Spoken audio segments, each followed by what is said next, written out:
ሰላም ጤና ይስጥልኝ። እንግዲያው ዛሬ የምናወራው ስለ አንድ እጅግ ወሳኝ ጉዳይ ይሆናል። ብዙዎች ወደዚህ ሀገር ሲመጡ በቸልተኝነት የሚያልፉት ነገር ግን መብታቸውና ጥቅማቸውን የሚያስከብርላቸው ትልቅ ሰነድ አለ። እሱም ኦፈር ሌተር ወይም የስራ ቅጥር ደብዳቤ ይባላል። ይህ ሰነድ በኤሚሬትስ የስራ ዓለም ውስጥ የመጀመሪያውና ዋነኛው የመግቢያ በር ነው። ዛሬ በዚህ ቪዲዮ ውስጥ አንድ የስራ ቅጥር ደብዳቤ ምን መያዝ እንዳለበት፣ ህጋዊነቱ እንዴት እንደሚረጋገጥና ከማጭበርበር ራሳችንን እንዴት መጠበቅ እንደምንችል በዝርዝር እናያለን። እስከ መጨረሻው አብራችን ቆዩ።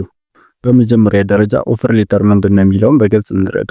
ይህ ደብዳቤ አንድ አሰሪ ለሚቀጥረው ሰራተኛ የስራ ዕድል መስጠቱን የሚገልጽበትና በሁለቱ ወገኖች መካከል የሚደረግ የመጀመሪያ የጽሑፍ ስምምነት ነው። ብዙ ጊዜ ሰዎች ደሞዙን ብቻ አይተው ይፈርማሉ። ነገር ግን በውስጡ ሊፈተሹ የሚገባቸው በርካታ ዝርዝሮች አሉ። ደብዳቤው ላይ በግልጽ መስፈር ያለበት አንዱ ነጥብ የስራ መደቦ ወይም ጆብ ታይትል ነው። የምትሰሩት የስራ አይነትና ኃላፊነት ከችሎታችሁና ከተስማማችሁበት ጋር አንድ መሆኑን ማረጋገጥ አለባችሁ። ሌላውና እጅግ ወሳኝ የሆነው የደሞዝ አከፋፈል ወይም ሳላሪ ብሬክዳውን ነው። በኤሚሬትስ ሕግ ደሞዝ በዝርዝር ይቀመጣል። ይኸውም መሰረታዊ ደሞዝ ወይም ቤዚክ ሳላሪ እና አበሎች ወይም አላውንስ ተብሎ ይከፈላሉ። መሰረታዊ ደሞዙ ከፍ ማለቱ ለእናንተ ይጠቅማል። ምክንያቱም የስራ ውላችሁ ሲያልቅ የሚታሰበው የካሳ ክፍያ ወይም ኢንድ ኦፍ ሰርቪስ ቤኔፊት የሚሰላው በመሰረታዊ ደሞዛችሁ ላይ ተመስርቶ ነው። ከዚህ በተጨማሪም የመኖሪያ ወይም አኮሞዴሽን፣ የትራንስፖርት፣ የምግብና ሌሎች ጥቅማ ጥቅሞች ካሉ በግልጽ መጠቀስ አለባቸው። እንዲሁም የስራ ሰዓት፣ በሳምንት የሚሰጥ የእረፍት ቀን፣ በዓመት የእረፍት ቀናት ብዛትና የሙከራ ጊዜ ወይም ፕሮቤሽን ፔሪድ ለስንት ወራት እንደሚቆይ በግልጽ ሊቀመጥ ይገባል።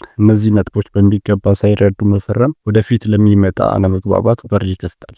አሁን ደግሞ ከመንግስት አንጻር ያለውን ነገር እንዲያው በተባበሩት አረብ ኤሚሬትስ የስራና የሰው ኃይል ሚኒስቴር ወይም ሞሆሪ ለሰራተኞች መብት ትልቅ ትኩረት ይሰጣል። አብዛኞቹ ድርጅቶች ሚኒስቴሩ ያዘጋጀውን መደበኛ የቅጥር ፎርም ይጠቀማሉ። ይህ ፎርም በሰራተኛው መፈረም ያለበት ሲሆን አንዴ በሲስተም ከተመዘገበ በኋላ ትልቅ ሕጋዊ ክብደት ይኖረዋል። ብዙዎች የሚሳሳቱት ነጥብ ይህ እኮ ገና ኦፈር ሌተር ነው እንጂ ቋሚ ውል ወይም ሌበር ኮንትራት አይደለም በሚል በቸልታ ማየታቸው ነው። ነገር ግን ማወቅ ያለባችሁ ነገር በኦፈር ሌተር ላይ የፈረማችሁት ጥቅማ ጥቅም በኋላ ላይ በሚመጣው ቋሚ የስራ ውል ላይ ሊቀንስ አይችልም።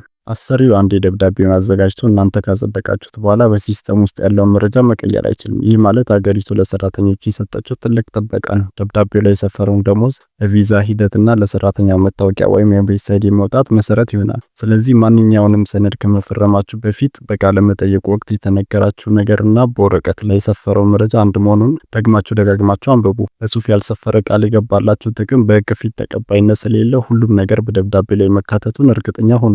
በመጨረሻም በጣም አስፈላጊውና ልብ ልትሉት የሚገባ ጉዳይ ስለ ማጭበርበሮች ወይም ስካምስ ነው። በኤሚሬትስ ሕግ መሰረት ማንኛውም አሰሪ ለቪዛ ማስኬጃ፣ ለስራ ቅጥር ወይም ለሕክምና ምርመራ በሚል ከሰራተኛው ላይ አንድም ድርሃም መጠየቅ በጥብቅ የተከለከለ ነው። ወጪዎችን በሙሉ መሸፈን ግዴታ ያለበት አሰሪ ድርጅት ነው። አንድ ድርጅት የስራ ዕድል አግኝታል፣ ነገር ግን ለቪዛ ፎርም ወይም ለፋይል መክፈቻ ገንዘብ ላካሎት 100% እስካም መሆኑን ይረዱ። እንዲሁም የድርጅቱን ትክክለኛነት ለማረጋገጥ የድርጅቱን ስም፣ አድራሻና የንግድ ፈቃድ ወይም ትሬድ ላይሰንስ ማጣራት ይቻላል። እውነተኛ የስራ ቅጥር ደብዳቤዎች የድርጅቱ ማህተም፣ የኃላፊው ፍርሚያና ግልጽ የሆኑ የድርጅቱ አድራሻ ይኖራቸዋል። ይህም ወሳኝ ሰነድ በእጃችሁ ካስገባችሁ በኋላ ምንም አይነት ገንዘብ ለማንም እንዳትከፍሉ አጥብቄ ያሳስባለሁ። መብታችሁን ማወቅ ለስኬታማ የስራ ህይወት የመጀመሪያው እርምጃ ነው። የዛሬው መረጃችን ለእናንተም ሆነ ለወዳጆቻችሁ ጠቃሚ እንደሚሆን ተስፋ አደርጋለሁ። ይህ ቪዲዮ ከተመቻችሁ እና ተጨማሪ መረጃ እንድንሰጥበት የምትፈልጉት ርዕስ ካለ በኮሜንት መስጫው ላይ ጻፉልን። ለቪዲዮ ላይክ መስጠትና ለሌሎች እንዲደርስ ሼር ማድረግ እንዳትረሱ። ወደፊትም እንዲያሉ ጠቃሚ መረጃዎች እንዲደርሷችሁ ቻናላችንን ሰብስክራይብ በማድረግ የደወል ምልክቷን ይጫኑ። ስለተከታተላችሁ እናመሰግናለን። በሌላ ቪዲዮ እስክንገናኝ ደህና ቆዩ።